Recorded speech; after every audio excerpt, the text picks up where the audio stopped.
Hello, तो कैसे हैं आप सब। आशा करती हूँ कि बहुत अच्छे होंगे और आपकी जो दिसंबर की जो प्रिपरेशन है बहुत अच्छे तरीके से चल रही होंगी। तो उसी के रिगार्डिंग में पेपर 1 जो जनरल पेपर है, लेकिन वो सबके लिए कंपलसरी है, चाहे आप किसी भी सब्जेक्ट से हो, आपको वो पेपर ज़रूर क्वालिफाई करना है। लेकिन हम लोग उसके लिए बेसिक नॉलेज हम लोग को लेना बहुत ज़रूरी है। तो मैं सबसे पहले आपको जो टीचिंग एप्टीट्यूड का यूनिट 1 है, वहाँ से आपको क्लियर करना स्टार्ट करूँगी और एक एक यूनिट वाइज आपको क्लियर करते चलूँगी। क्योंकि अगर आपका यूनिट आपका क्लियर होगा ना, तो क्लैरिटी से आपके अंदर कॉन्फिडेंस डेवलप करेगी और आप लोग 100% अपना नेक्स्ट जो आपका नेट जीआरएफ जो भी होगा, आप ज़रूर उसमें कामयाबी हासिल कर सकते हैं।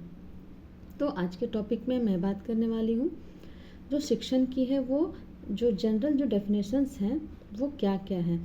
तो जनरल डेफिनेशंस ऑफ टीचिंग, विभिन्न शिक्षावादियों ने इसमें देखिए कुछ इम्पॉर्टेंट जो है जो डेफिनेशंस है वो गेज है, रियांस है, एडमंड एमिडोन है, मॉरिसिस है और वर्ल्ड बुक एनसाइक्लोपीडिया है, जिनके अकॉर्डिंग डेफिनेशंस दी गई हैं। तो सबसे पहले हम बात करते हैं कि गेज के अनुसार शिक्षण की क्या परिभाषा दी गई है। तो अलग अलग शिक्षावादियों ने अलग अलग अपने अपने ढंग से इनको परिभाषित किया है, लेकिन इसमें जो मेन है उनका हम लोग यहाँ पे जिक्र करेंगे। लेकिन आप लोगों से रिक्वेस्ट है कि अगर चैनल पर नए हैं तो चैनल को लाइक शेयर सब्सक्राइब जरूर करें, ताकि मेरे जितने भी कंटिन्यूस के वीडियो रहेंगे आप तक सबसे पहले ज़रूर पहुँचे।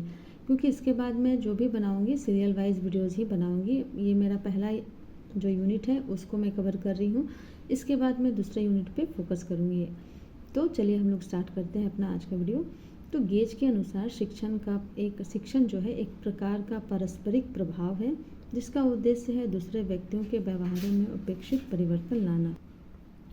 नेक्स्ट हमारा है रियांस। रियांस के अनुसार दूसरों को सीखने के लिए दिशा निर्देश देने और अन्य प्रकार से उन्हें निर्देशित करने की प्रक्रिया को ही शिक्षण कहते हैं। दूसरों को सीखने के लिए दिशा निर्देश देने और अन्य प्रकार से उन्हें निर्देशित करने की प्रक्रिया को शिक्षण कहते हैं। मतलब शिक्षण का अर्थ है कि अगर हम कुछ सीखे रहेंगे तभी तो आप दूसरों को कुछ सिखा पाएंगे, उन्हें आप निर्देश दे पाएंगे। अगर हमारे अंदर ये शिक्षण के अभाव है तो हम दूसरे को कैसे निर्देश दे सकते हैं। थर्ड है एडमंड एमिडोन। उनके अनुसार शिक्षण एक अंतः प्रक्रिया है जिसमें मुख्यतः कक्षा वार्ता होती है, यानी कि क्लास में कम्युनिकेशंस होते हैं, जो शिक्षक और छात्र के बीच कुछ परिभाषित की जा सकने वाली क्रियाओं के माध्यम से घटित होती है। मेरे ख्याल से जो एडमंड एमिडोन ने जो दिया हुआ है परिभाषा, ये काफ़ी हद तक सेटिस्फेक्शन वाली लगती है, क्योंकि शिक्षण एक अंतः क्रिया है जिसमें मुख्यतः कक्षा वार्ता यानी कि क्लास में जो कम्युनिकेशंस होती है वो शिक्षक और छात्रों के बीच कुछ परिभाषित की जा सकने वाली क्रियाओं के माध्यम से घटित होती है। मॉरिसन ने क्या दिया है। मॉरिसन के अनुसार शिक्षण एक परिपक्व तथा एक कम परिपक्व व्यक्ति के मध्य आत्मीय संबंध है, जहाँ कम परिपक्व को शिक्षा की ओर अग्रसित किया जाता है। मतलब इन्होंने कहा है कि एक ज़्यादा नॉलेजेबल इंसान जिसके अंदर सामने वाले में अगर कम नॉलेज है तो आप उनको मोटिवेट कर सकते हैं, आप उनको शिक्षा के माध्यम से और आगे की ओर ले जा सकते हैं। वर्ल्ड बुक एनसाइक्लोपीडिया के अनुसार शिक्षण एक ऐसी प्रक्रिया है जिसमें एक व्यक्ति दूसरे व्यक्ति को ज्ञान, कौशल और अभिरुचियों को सिखाने या प्राप्त करने में सहायता करता है।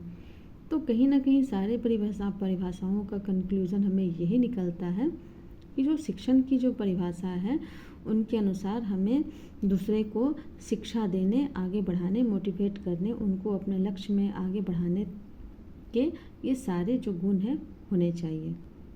अब देखिए हम बात करेंगे कि उत्तम शिक्षण की, यानी कि कैरेक्टरिस्टिक्स ऑफ गुड टीचिंग।